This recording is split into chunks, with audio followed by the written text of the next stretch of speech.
ada satu tayangan investigasi teman di stasiun TV sudah dijadwalkan ditayangkan, tiba-tiba dibatalkan. Ya. Nah, lalu karena itu udah jadi ribut, akhirnya kita undang pemimpin redaksi stasiun TV itu. Ya. Nah, kalau yang sekarang waktu pemilu kemarin kan jelas. Jadi partainya apa, medianya apa, bagaimana mereka berpihak gitu kan. Nah, ini kan tidak mendidik bagi publik. Ya, padahal sehingga wartawannya juga sebenarnya tersisa juga karena dia terbebani. Bikin investigasi tentang satu koran yang menurut mereka wartawan melakukan tindakan pelanggaran etika luar biasa karena menyadap, terus bayar polisi untuk itu segala macam. Cepu. Ya. Lalu pasang alat penyadap apa segala. Sekarang tuh belum pernah dalam sejarah ada segitu banyak wartawan mati seperti di Palestina. Dan ini langsung dibunuh. Dan dibunuh oleh tentara Israel. Kenapa? Karena model bisnis dari media yang konvensional atau tradisional ini terlalu banyak bergantung pada iklan. Ya kan? Lebih besar pendapat iklannya ketimbang pendapatan dari pelanggan. Pemberitaan. Ini terus terang teman-teman media ini pemiliknya tuh egonya ego burung merak ya. Susah untuk diajak kerjasama gitu ya. Pengen indah-indah terus ya? Iya, jadi pengennya sendiri gitu berkuasa ya. Baru setelah mau tenggelam saya semua baru mulai ya mungkin gua mesti kerjasama nih ya.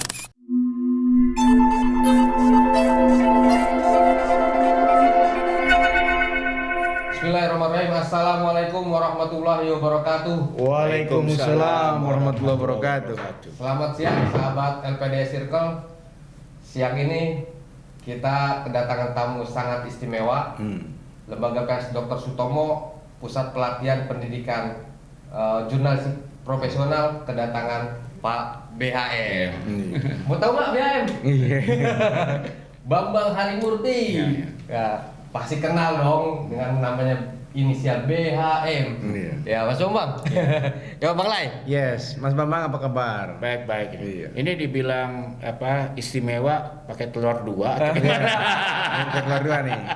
Jadi Mas BHM ini adalah sebagai Ketua Dewan Pengawas Lembaga Pers Dr. Sutomo. Nah, beliau memang luar biasa, banyak malah melintang di dunia jurnalistik, makanya kita menilainya sebagai empu jurnalisme Indonesia nih. Nah, dia pemimpin redaksi majalah Tempo pada zamannya, kemudian sebagai komisaris sekarang sebelumnya. Jadi begitu banyak lihat CV-nya nanti tinggal dicari saja.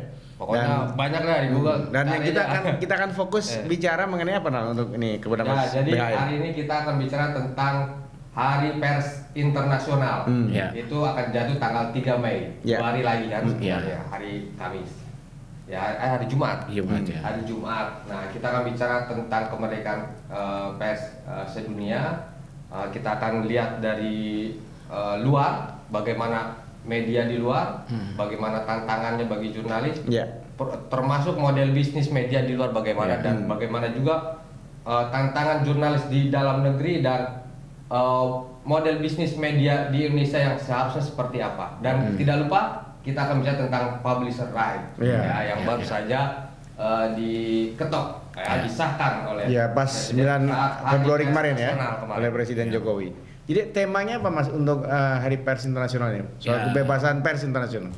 Ya, jadi perayaan Hari Pers Internasional ini nanti tanggal 3 Mei ini diadakan di Chili, di Santiago ya, ibu kotanya Chili. Mas BHM berangkat ya? Enggak, kali ini enggak. Saya berapa kali hadir di acara itu.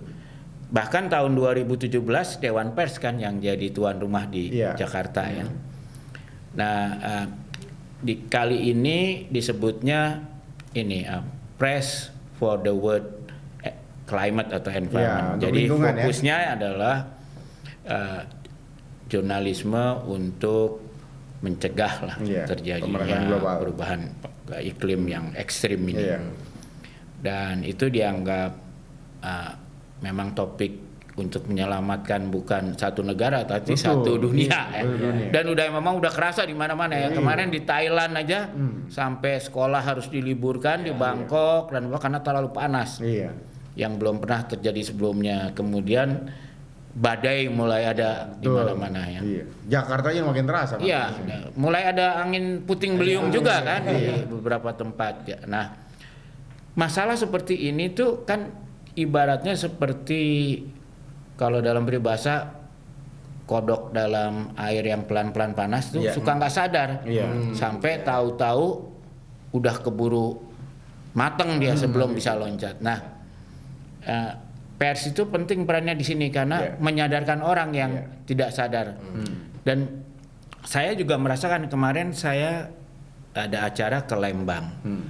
Zaman saya kuliah di Bandung dulu, Lembang tuh dinginnya kayak apa ya? Betul. Ya. Kemarin itu saya malam pagi gerah. Nggak cuman pakai kaos oblong aja, cukup nggak kedinginan.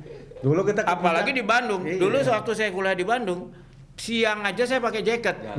Sekarang malam pun nggak perlu pakai jaket itu. Ya karena ke puncak kayak udah nggak terasa lagi. Mas BAM, kalau bicara tentang liputan lingkungan, ini teman-teman wartawan kadang-kadang meliput lingkungan itu setelah kejadian. Betul. Ya kan, jadi ibaratnya udah kebakaran baru terjadi. Nah ini harusnya dari hulu sampai hilir liputan lingkungan. Kurang menarik. Sebetulnya bisa dibikin menarik. Sekarang ada yang namanya jurnalisme berdasarkan data ya. Saya kira Kompas, Kata Data tuh udah mulai.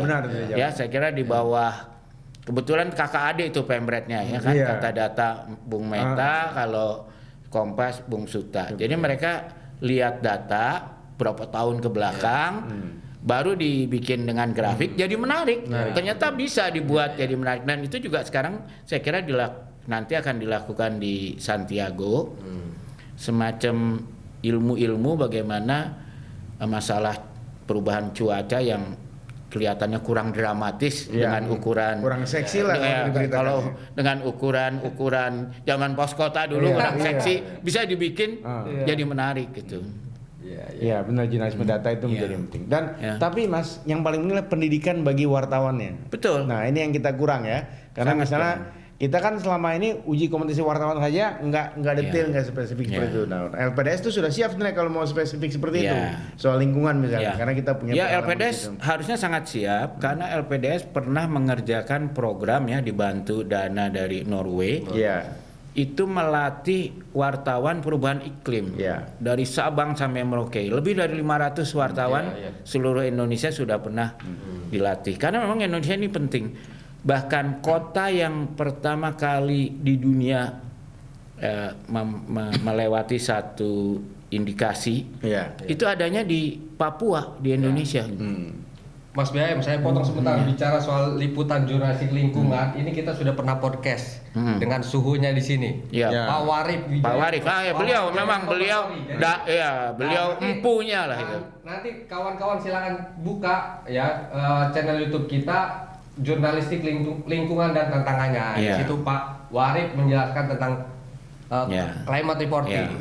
Nah ini kan soal lingkungan temanya tapi soal kebebasan pers dulu. Kita lihat di Indonesia juga mengalami penurunan kan, indeks kebebasan pers kita dari 2022 ke 2023 turun gitu. Betul, nah ini bagaimana nih antisipasi? Ya saya kira memang penurunan ini ada beberapa hal penyebabnya Tapi yang utama saya kira memang lebih karena kepemilikan media yang besar di Indonesia, terutama televisi itu banyak sekali dimiliki oleh tokoh-tokoh yang pemain lah di dalam pemilu kemarin pendukung salah satu, sehingga mau tidak mau itu mempengaruhi. Jadi kebebasan pers itu justru yang paling besar hambatannya dari internal dari dalam, dari pemilik Betul, dari pemilik. Kalau dulu kan dari pemerintah. Dulu sekarang masalahnya lebih dari pemilik, melakukan sensor diri sensor diri karena takut sama pemilik.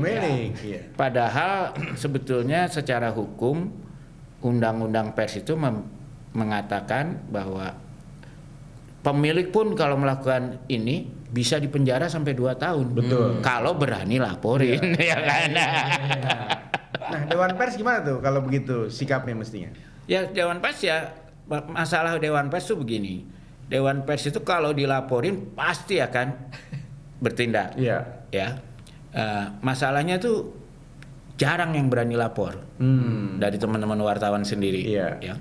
Ini kritik terhadap kita sendiri lah. Ya. Tapi kadang-kadang Dewan Pers itu juga kalau memang dianggap keterlaluan gitu, itu bisa juga proaktif lah mencari. Itu pernah kejadian waktu saya wakil ketua Dewan Pers. Iya, ketika ketuanya bagaimana? Iya, waktu itu kita pernah dapat sebetulnya tidak laporan resmi tapi ribut di AJI. Ada satu tayangan investigasi teman di stasiun TV sudah dijadwalkan ditayangkan, tiba-tiba dibatalkan.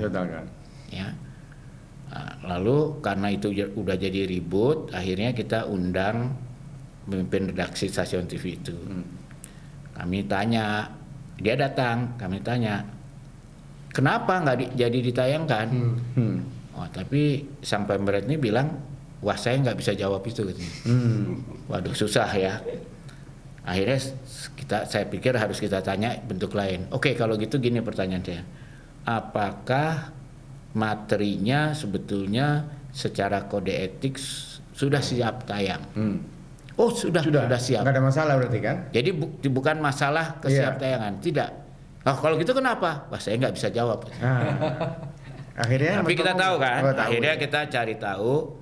Lalu kita dapat informasi katanya itu karena ditelepon oleh seorang menteri. Kebetulan menterinya kita kenal.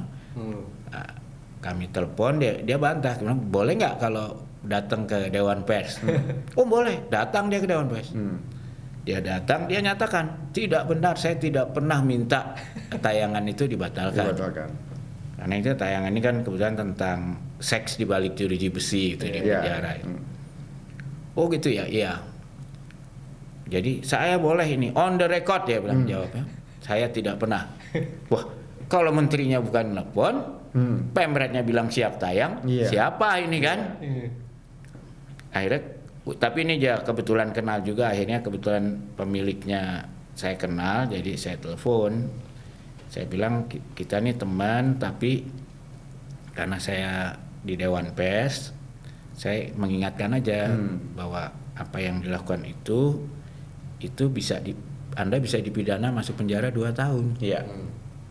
Wah, yang benar. Ya, gini aja deh. Coba saya bilang, Anda panggil bagian legal, dicek. Nanti kalau perlu ada yang belum jelas, kita bicara lagi. Akhirnya ditayangkan. Iya. Ya, jadi itu kisah lalu ya. Iya. Nah kalau yang sekarang waktu pemilu kemarin kan jelas. Jadi partainya apa, medianya apa, bagaimana mereka berpihak gitu kan. Nah ini kan tidak mendidik bagi publik. Iya, padahal itu wartawannya juga sebenarnya tersisa juga karena dia terbebani begitu. Iya, terbebani dan sebetulnya itu karena itu elektronik ya di pakainya Bu, sebetulnya itu lebih di ranahnya KPI sih. Iya kan. Nah, yang saya juga agak menyesalkan wartawan yang resah ini nggak ada yang lapor juga gitu loh. Iya, itulah salah satu. Jadi Dewan Persnya kadang-kadang juga jadi agak harus hati-hati karena kalau terlalu proaktif nanti dianggap hanya menindak yang ikut kontestan itu. Kenapa yang kontestan ini nggak ada? Kan harus adil Dewan Pers juga. Jadi Dewan Pers juga harus sangat hati-hati. Tapi kalau ada laporan nggak ada alasan untuk tidak melakukan tindakan ya. Mestinya bagaimana sikap Dewan Pers ini? Ya, Dewan Pers sih jelas, saya kira Dewan Pers sudah melakukan beberapa pernyataan ya resmi, tapi kelihatannya tidak berhasil memancing wartawan untuk yang merasa resah untuk berani lapor ya. Juga ya. Wartawan harus bersikap kritis dan dalam hal ini berani harus mengenai itu. Iya. Karena kalau enggak nanti ya saya bisa menghadapi juga kalau saya saat itu di Dewan Pers juga. Ini kan ada 3 kontestan. Kalau kita ngambil tindakan ke TV yang pro A gitu, kebetulan kita nggak dapat bahan untuk yang kontestan yang lain, kita bisa dituduh pemain juga. Dan itu pernah kejadian kita mesti hati-hati juga ya. Itu pernah kejadian di semacam Dewan Persnya Inggris. Ada satu sengketa kebetulan antara koran Guardian sama yang punya grupnya Murdoch. Nah, rupanya grupnya kemudian Guardian ini bikin investigasi tentang satu koran yang menurut mereka wartawan melakukan tindakan pelanggaran etika luar biasa karena menyadap terus bayar polisi untuk itu segala macam. Cepu. Ya. lalu pasang alat penyadap apa segala. Lalu itu dibantah oleh koran grupnya Murdoch. Tiba-tiba semacam dewan persnya Inggris itu namanya press complainant apa gitu. Dia bikin investigasi sendiri tanpa ada yang lapor, tanpa ada yang nyuruh. Dewan persnya itu ya? Iya, dan menyatakan si koran Guardian ini melanggar kode etik. Iya. Wah, marah lah kan Guardiannya. Lalu tahu-tahu malahan korannya grup Murdoch ini rupanya ada yang laporin ke polisi, ditangkap wartawannya. Benar dia menyadap apa? Baru rame jadi skandal. Sehingga akhirnya Murdoch memutuskan menutup koran itu. Namanya News of the World. Udah lebih dari 100 tahun umurnya itu koran. Ya ditutup gara-gara dianggap udah bermasalah. Nah, itu rame. Kemudian di Inggris parlemen rame kan. Wah, ini kok kayak dewan persnya bisa jadi skandal. Akhirnya parlemennya membuat semacam kayak kalau kita kemarin sebutnya apa, semacam hak angket gitu ya, bikin tim untuk melakukan investigasi. Nah, kenapa saya sangat tahu soal ini? Rupanya tim investigasinya ini kemudian melihat apa yang dilakukan di dunia. Nah, mereka tertarik melihat Dewan Pers Indonesia dan Afrika Selatan karena waktu itu International Federation of Journalists itu organisasi wartawan terbesar di dunia. Dalam satu bukunya mengatakan Dewan Pers Indonesia dan Afrika Selatan tuh dua terbaik di dunia. Jadi lucu juga waktu itu. Biasanya kita yang studi banding ke luar negeri, ini malahan tim dari Inggris datang ke sini ya. Wah, saya bilang boleh juga lah itu. Ya, tapi itu juga menunjukkan memang lembaga-lembaga yang khusus masalah etika ya, itu memang rawan ya, harus betul-betul hati-hati. Mas, kembali ke tadi Hari Kemerdekaan Pers Internasional ya. Tantangan di luar negeri ini liputan terutama perang misalnya sekarang. Oh iya. Ancaman besar juga bagi jurnalis. Wah, sekarang tuh belum pernah dalam sejarah ada segitu banyak wartawan mati seperti di Palestina. Dan ini langsung dibunuh. Dan dibunuh oleh tentara Israel. Jadi bukan karena ditembak ya. Tahun lalu itu di dunia itu ada 99 wartawan yang meninggal. 72 itu teman-teman Palestina. Jadi bayangin lebih dari 75% ya. Dan itu dibidik gitu. Jadi bukan salah orang mau nembak orang lain salah, bukan. Itu jelas-jelas melanggar. Itu dibidik bahkan oleh sniper. Ada juga yang ditembak dari oleh tank ya. Nah, sehingga lembaga-lembaga pendukung kebebasan pers dunia itu minta ada investigasi yang independen. Tapi ya sampai saat ini agak dicuekin ya. Oleh Israel. Bahkan Israel malahan bereaksi menutup kantor Al Jazeera di Israel. Karena Al Jazeera ini paling kenceng lah menyiarkan soal ini. Padahal orang-orang warga di dunia itu sangat berterima kasih kalau tidak ada Al Jazeera, tidak ada TRT ya, yang Turki itu mungkin kurang tahu. Karena kalau saya kebetulan mengamati berbagai media ini ya, BBC, CNN, Russian TV apa, saya lihat tuh pengaruhnya siaran langsung Al Jazeera dan Turki ini. Akhirnya BBC sama CNN ke bawah juga. Karena mereka malu juga. Ya, Deutsche Welle apa yang tadinya agak sensor diri lah gitu. Sekarang harus terbuka dan dampaknya besar di Amerika sekarang. Demo mahasiswa. Sampai 100 lebih ditangkap. Dan yang menarik di Amerika itu yang demo termasuk orang-orang Yahudi. Orang-orang Yahudi di New York tuh di luar Israel mungkin paling banyak orang Yahudinya. Itu marah karena apa yang dilakukan pemerintah Israel itu mengatasnamakan Yahudi. Padahal, nah ini juga saya lihat ada wawancara menarik. Ini juga menurut saya contoh jurnalisme pluralis yang baik ya. Jadi dia wawancara orang Yahudi yang pakai baju Hasidic Jews itu. Nah, di wawancara, kenapa kamu demo minta gencatan senjata? Dia bilang ini brengsek negara Israel ini. Sebelum ada negara Israel, kami orang Yahudi sama Islam baik-baik aja, nggak ada masalah, kita saling ini. Semenjak ada negara ini, akhirnya banjir darah Palestina juga darah orang Yahudi. Mengatasnamakan Yahudi. Jadi dia nggak terima. Nah, mereka bikin gerakan yang namanya not in my name. Jadi jangan pakai nama saya. Enak aja jangan pakai nama Yahudi gitu loh. Udah gitu orang yang anti Israel dituduh antisemit. Bagaimana saya orang Yahudi kok antisemit katanya ya kan. Nah, jadi itu menurut saya adalah juga salah satu peran media dalam konflik yang bisa malahan membuatnya besar. Dia membuat liputan-liputan yang bisa membuat orang jadi cerdas. Oh, apa yang dilakukan pemerintahan Netanyahu ini tidak mewakili agama Yahudi. Buktinya orang-orang Yahudi di mana-mana protes gitu. Itulah fungsi pers sebagai edukasi. Nah, itu sebagai menjernihkan keadaan. Jadi informasi yang jernih mengedukasi. Tapi harus tetap kritis. Ya, kritis dan terbukti apa? Kan tadinya itu kan media terutama di barat tuh banyak takut sama lobi Yahudi. Tapi berkat ada pluralisme kepemilikan media ini, mereka nggak bisa kontrol juga semua. Akhirnya media juga, dan akhirnya mahasiswa Amerika itu bisa lihat di bahasa Inggris, bahasa Eropa, loh nggak bener ini apa yang dilakukan Israel ini, ya kan? Nah, jadi ternyata itu bukan antisemit, tapi ya memang kepentingan. Ya bayangin 99 wartawan. PBB mencatat ya belum pernah ada tim medis PBB yang mati banyak, lebih dari 100 di konflik yang hanya baru berlaku berapa bulan? Iya, 6 bulan sekarang.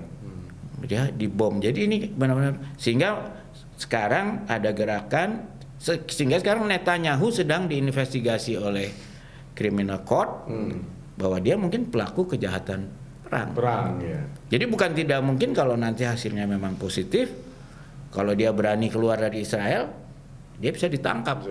Nasib kayak Serbia dulu. Iya, kayak Slobodan Milosevic. Lalu pernah kan Pinochet juga di Chili pernah. Jadi dan menurut saya itu bagus lah karena tidak melihat Netanyahu pemimpinnya, bukan, pokoknya siapapun mau bangsa apapun, kalau melakukan kejahatan kemanusiaan ya harus membayar ya. Iya. Oke Mas, itu tadi bicara tentang keamanan, kebebasan pers di saat perang. Nah, sekarang bicara tentang bisnis media ya di era sekarang ini.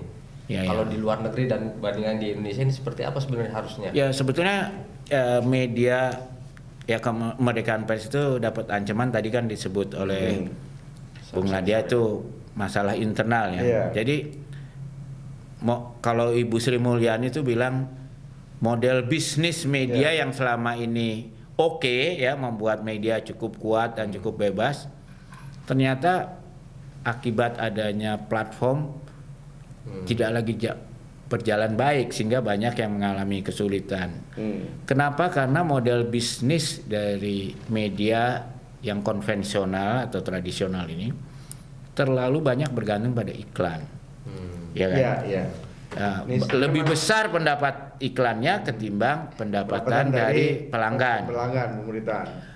Bahkan sebelum muncul digital ini terakhir kan muncul koran-koran gratis. Biasanya di stasiun kereta karena murni hidupnya dari iklan. Bahkan kita lihat koran Kompas pun sebetulnya dan koran di Indonesia umumnya mungkin kecuali Bisnis Indonesia kali sekarang atau Jakarta Post. Itu kalau kita beli korannya itu sebetulnya kita disubsidi oleh penerbitnya. Ya, karena biaya cetak dan distribusinya lebih besar ketimbang uang yang dia terima dari kita. Jadi mereka terbiasa hidup dari iklan. Ketika transformasi ke digital, di seluruh dunia 70-80% iklan digital itu diambil oleh Facebook dan Google. Sisanya aja yang kita rebut rame-rame sehingga katakan biasa dapat 100 dari iklan, tiba-tiba dapatnya 10. Banyak yang kolaps lah. Di Indonesia juga sudah banyak ya nama-nama besar yang sudah almarhum lah. Atau orang udah tinggal kenangannya koran. Tinggal kenangan ya, koran apa di daerah. Nah, dan tidak hanya di Indonesia, di dunia pun kita banyak koran-koran di Amerika yang begitu banyak sekarang udah nggak ada ya. Dan memang yang paling rawan koran, karena kalau majalah biasanya masih bisa hidup pendapatan dari pelanggannya masih agak mendingan gitu.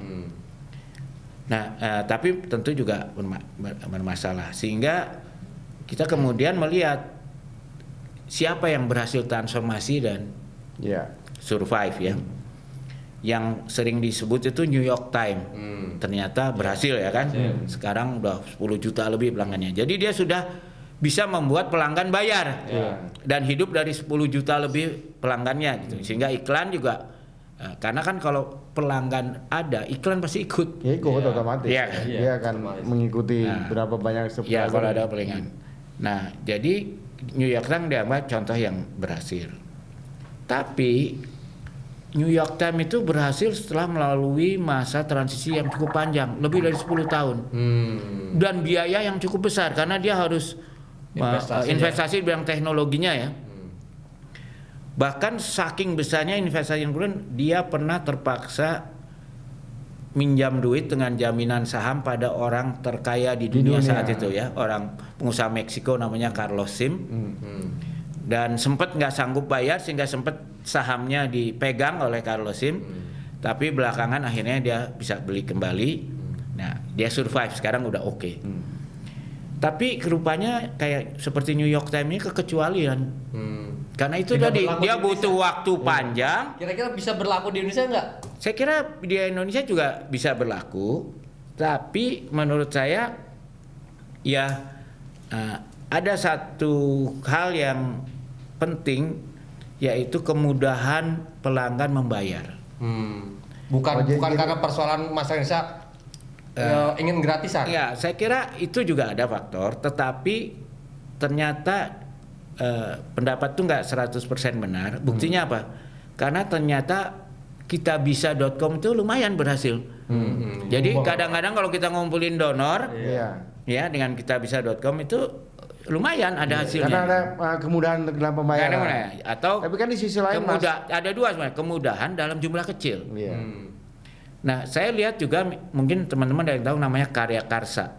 Itu orang-orang penulis novel itu kan dia bisa bayar 100 perak, 150 perak gitu ya dengan mudah. Nah, saya lihat sayangnya teman-teman media itu banyak yang belum menguasai teknologi ini. Jadi ketika kita mau bayar, kita ditanya nomor kartu kredit, terus mesti berapa langkah, biasanya kehilangan. Orang males. Jadi di sisi lain memang minat bacanya. Koneksikan dengan platform pembayaran mungkin. Ya harusnya ya. Nah, yang dulu karena masalahnya gini, dulu itu kita pikir bisa pakai kartu kredit ya. Tapi ternyata kartu kredit itu kan minimum 50.000 lalu 3% dia ambilnya ya. Terlalu besar. Nah, tapi sekarang ada kuris, ada apa ya. Iya, itu lebih mudah. Memang kita menurut saya tinggal satu langkah lagi. Sebenarnya dalam hal ini mungkin pemerintah melalui BUMN seperti Telkomsel atau Bank Indonesia ini kan punya anak perusahaan yang untuk transaksi apa namanya tuh ya, kalau yang bisa tinggal seperti di Cina. Di Cina itu kalau banyak ya media sudah bisa hidup hanya dari pelanggan. Karena kalau di Cina itu kita baca di HP kita, terus kita senang, terus dia bilang kalau Anda senang mau bayar 1 yuan tekan tombol ini, klik. Kalau mau 5 yuan yang ini, kalau mau lebih yang ini. Lebih mudah. Jadi orang tinggal klik banyak. Jadi mereka sudah bisa hidup. Karena ngisi aplikasi.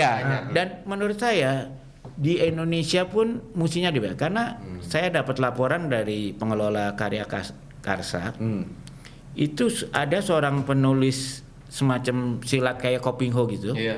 Dia tiap bulan nulis 1 bab. Ya. Ternyata pendapatannya dari donatur itu bisa sekitar 50 juta tiap bulan.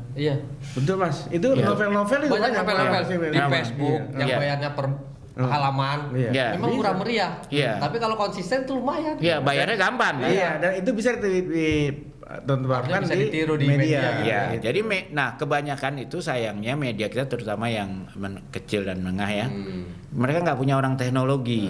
Sementara mereka sibuk dengan deadline. Nah, teman-teman tahu lah. Kalau deadline besok kan, yang deadline-nya seminggu lagi lupa dulu. Sehingga saya lihat banyak media di Indonesia tuh kemudahan berbayarnya tuh masih belum tertinggal masih ketertinggal jauh lah. Padahal itu sebenarnya menentukan kesinambungan dia. Jadi emang berkelanjutan ya Mas soal konten. Tapi kemudian yang kedua adalah soal bagaimana minat baca orang. Iya. Begitu minat bacanya rendah, kemudian bayarnya sulit, ya otomatis makin tertinggal. Ya. Dan juga mesti ada variabel. Saya kasih contoh. Mas, investasi untuk memudahkan orang berbayar langganan ke platform online-nya itu sebenarnya mahal tuh murah. Ya sebetulnya gini. Itu problem sebetulnya perusahaan. kan sama untuk ngegesek gitu. Iya. Itu kan ada minimumnya. Ada minimumnya, lalu per hari berapa. Kalau enggak kita harus bayar mahal. Nah, tapi itu kan bisa disiasati. Justru di sini perannya asosiasi. Betul. Ya. Asosiasi. Jadi misalnya ada AMSI untuk teman-teman yang online. Kalau di teman-teman cetak kan ada SPS. Iya. Ya memang kalau Dewan Pers paling dia fasilitator karena Dewan Pers itu tidak ada urusannya dengan bisnis. Iya, betul. Harusnya itu asosiasi yang lebih bersifat bisnis. Ya. Dan bahkan kan sebetulnya kalau kita lihat sebetulnya itu lebih memudahkan distribusi secara eceran. Saya kasih contoh misalnya majalah Tempo sekarang. Kalau Anda pakai Google Playbook, saya kadang-kadang suka beli hanya untuk selingannya aja. Jadi ya tertentu aja. Jadi hanya yang saya suka aja, yang saya beli lebih murah daripada saya beli satu majalah sebagian nggak saya baca atau beli koran sekian halaman. Semua lah, emang dapat fasilitas. Enggak, tapi ada ini. Kadang-kadang kan kita untuk database, kita misalnya ada kepeminatan khusus untuk rubrik ini. Kalau zaman dulu kan kita harus gunting-gunting, terus tempel, ditaruh di map. Kalau sekarang kan di HP. Tapi kan tetap harus ada sistemnya. Saya mau yang ini. Jadi menurut saya memang sebetulnya saya sih lebih mengatakan ini tanggung jawab asosiasi dari media terutama disiplina. Mungkin SPS kalau zaman dulu, AMSI. Nah, dengan bisa kerjasama dengan bank-bank misalnya tuh Ambara misalnya atau BCA, Himbara atau BCA gitu kan. Itu bisa sebetulnya. Mungkin bisa barter iklan misalnya untuk fee-nya gitu ya. Jadi jangan sampai kita kalah dengan tukang nasi goreng yang sudah langsung. Sekarang kan kita ke warung-warung aja udah bisa pakai kuris. Kan cuman gini doang, masukin password doang. Kenapa nggak gini nggak bisa? Dia bilang, Anda mau download ini, masukin password Anda, celak itu kan udah selesai. Sudah begitu kita. Udah langsung bayar kita. Itu di Cina sudah begitu, di Indonesia di Cina dan terbukti di Cina sudah. Nggak cuma di Cina itu buktinya karya Karsa itu bisa, masa media nggak bisa. Ini tantangan teman-teman, ayo kita bergerak ke sana. Iya. Terutama. Jadi yang Mas Bang katakan ini memang sudah antisipasi ya. Waktu dulu 2013 beliau udah bilang harus kontennya kontennya oke. Nah nanti pada akhirnya orang akan berlangganan beli gitu. Jadi jangan lagi dia mengandalkan dari iklan gitu. Nah sekarang ini udah terbukti, sekarang sistem pembayaran yang lebih optimal. Dan juga kita itu juga mesti bersatu kampanye. Sekarang salah satu hambatan dari bisnisnya teman-teman media, pembajakan digital. Ya, itu juga. Jadi kadang-kadang kita di WhatsApp group kita lihat orang-orang yang profesor, doktor itu tidak merasa mencuri kalau dia membagi-bagikan karya digital gitu loh. Dia nggak ngerti copyright itu konsep. Padahal udah profesor, doktor, ahli hukum. Jadi kita ingatkan lagi, tolong jangan di-share yang bahwa sebetulnya mereka maling. Iya. Nggak sadar tapi dia maling. Dan kalau ditegur malah marah. Ya itu juga sering kita ingatkan Mas. Ya kita harus mengingatkan mereka ya. Makanya kalau kita nonton kayak bocor halus kan selalu diingatkan jangan beli yang palsu. Ya karena itu ya mencuri itu sebetulnya. Iya betul. Itu grup bangkir-bangkir aja masih nge-share Mas. Bilang ini jangan, ini boleh beli kita nih, investasinya mahal gitu. Nah, tapi harus memberikan pemahaman termasuk sekarang. Tapi memang juga kita kasihlah harga yang memang murah, terjangkau. Masa bisa bayar parkir 5.000 perak, beli artikel kuota bisa beli. Ya kuota bisa beli cuman jadi yang paling penting membangun kesadaran itu Mas. Nah, kadang-kadang orang itu dia punya minat bacanya udah cukup tinggi, tapi ketika mau investasi membeli itu yang sulit. Nah, makanya kalau pembayaran lebih mudah dengan cara yang murah, itu akan lebih. Iya, memang. Tapi juga harus diakui itu juga kadang-kadang teman-teman bisnis bagian bisnis media tuh nggak mau capek, maunya langganan setahun, biayanya berapa, diskon langsung 50%. Oh ya, mas saya kalau begini yang harusnya dia fokus pada kemudahan membayar. Betul. Ini pun membayar yang 1 juta pun nggak gampang. Lihat di langganan di media tuh mesti gini, isi ini, isi itu, aduh. Betul. Mas, terakhir nih, oke, udah lumayan kita ini, setengah jam hampir lewat nih. Asik ya. Jadi terakhir bicara tentang publisher right yang kemarin baru diputuskan di Hari Peringatan Pers Nasional. Bagi media sebenarnya sejauh mana efektifnya kepres ini dan bagi keberlangsungan media lah. Ya sebetulnya saya selalu mengatakan ya, Perpres ini kebetulan saya terlibat nih mungkin udah 5 tahun lebih dalam urusan Perpres. Terus terang Perpres yang akhirnya kita sepakat itu sangat banyak kompromi, sehingga ibaratnya kalau tadinya pil dengan kekuatan 10, akhirnya yang disepakati ini mungkin kekuatannya cuma 1. Tapi kita semua nggak apa-apa. Yang penting itu adalah ini langkah pertama. Udah bener, arahnya udah bener. Bahwa nanti perlu 9 langkah, 10 langkah lagi nggak apa-apa. Tapi udah langkah pertama udah benar. Karena kan kalau kata pepatah Tiongkok itu kan perjalanan 1000 li dimulai dengan langkah pertama. Nah ini langkah pertama baru ini dari perjalanan 1000 li. Sebetulnya esensinya dia hanya memperkuat posisi negosiasi teman-teman pers bisnis ya dari sisi terhadap platform. Karena terus terang kekuatan platform dibandingin teman-teman nih jomplang banget ya. Sehingga kadang-kadang dicuekin lah gitu. Nah dengan adanya ini ya ibaratnya mereka sedikit dikasih kekuatan lah oleh pemerintah melalui undang-undang ya. Dan itu terus terang saya kecil itu kalau dalam analogi mungkin saya bilang ibaratnya sekarang tuh kan banyak Indomaret ya. Tentu perusahaan Indomaret atau Mart gitu kan dia pengennya tempatnya bersih, tapi kan dengan pemerintah kasih peraturan saya nggak akan kasih izin kecuali kamu kasih sekian persen buat UKM, ya kan? Akhirnya adalah tukang martabak di depan, ada gitu. Nah ini kan memperkuat posisinya si tukang martabak ini, tanpa merugikan juga pada si.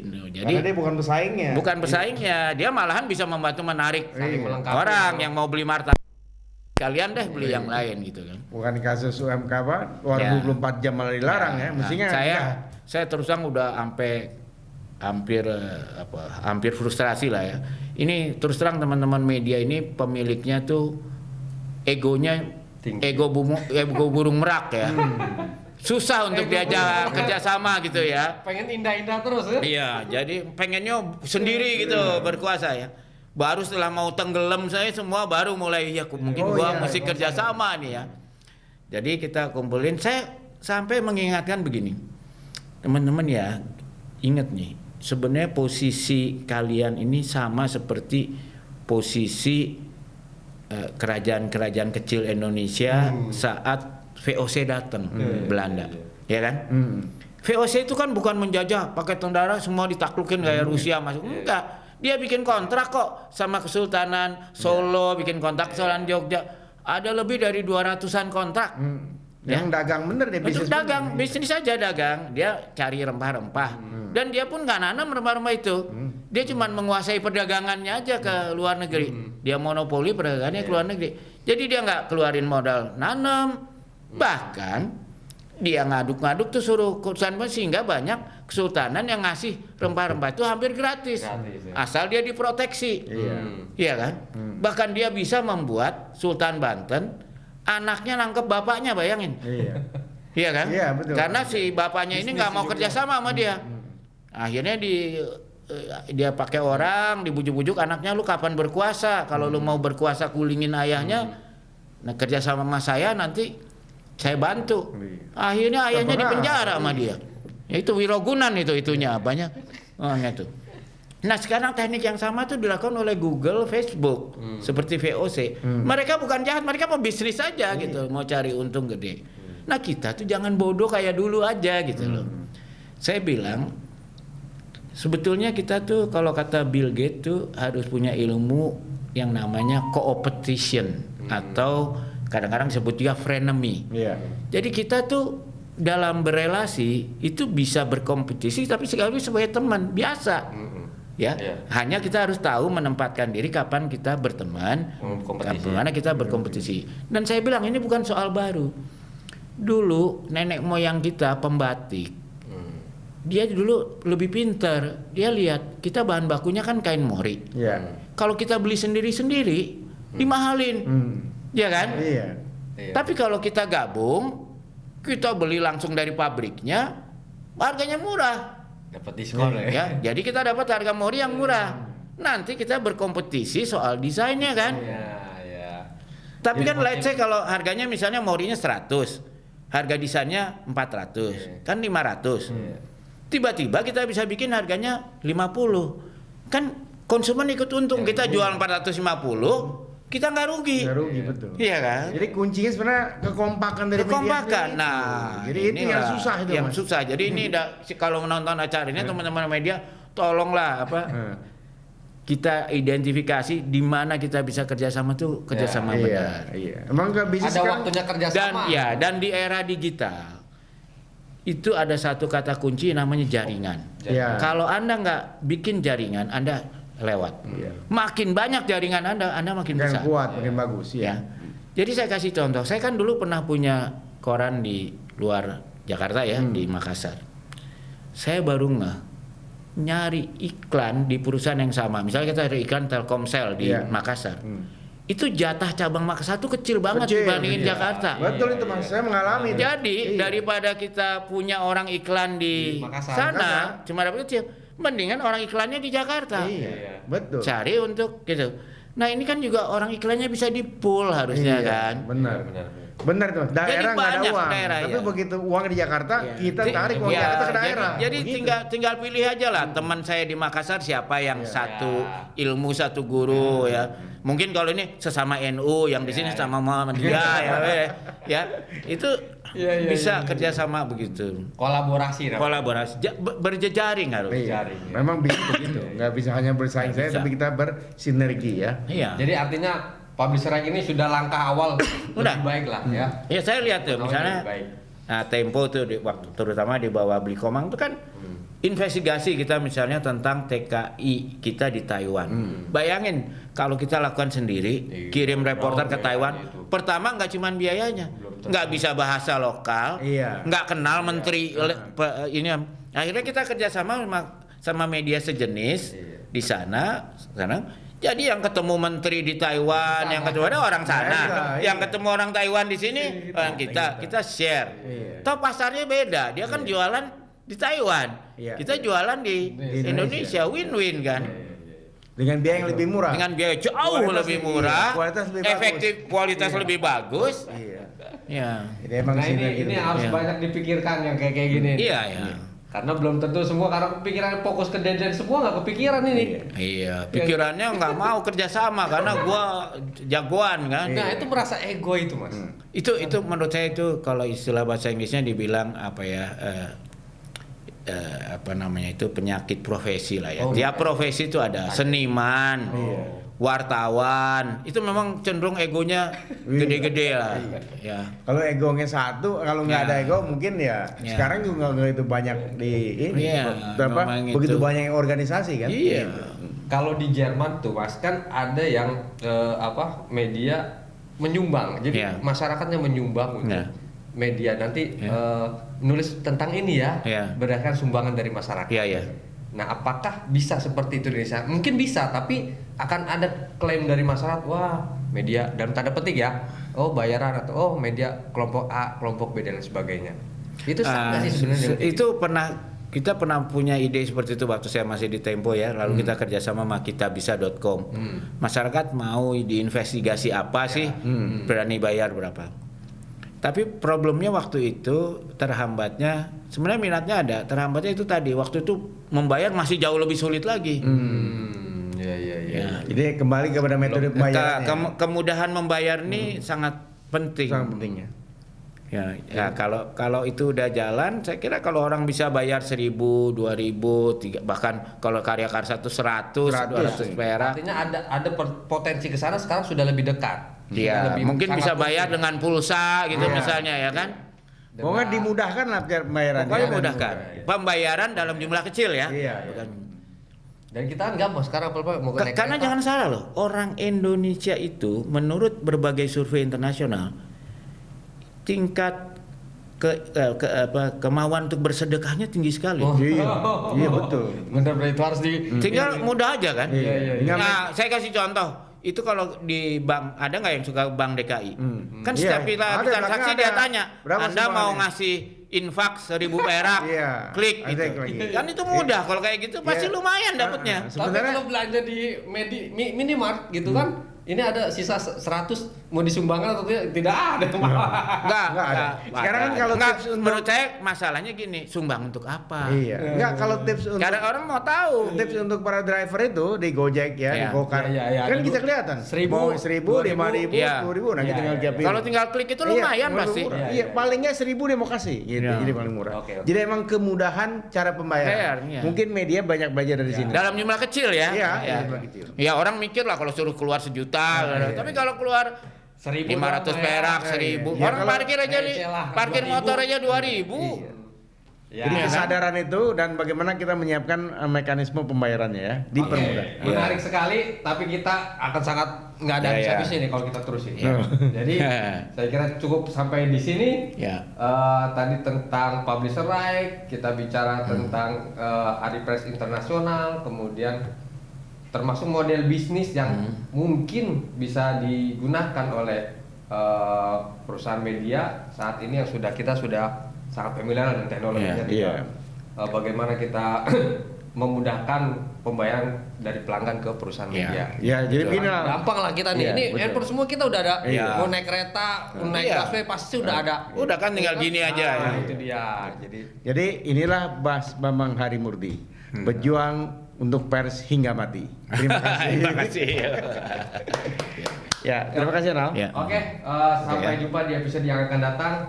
Salam LPD Circle. Assalamualaikum warahmatullahi wabarakatuh. Selamat sore. Waalaikumsalam warahmatullahi wabarakatuh. Enggak pakai pantun nih Bang. Nah, itu barusan. Oh, itu.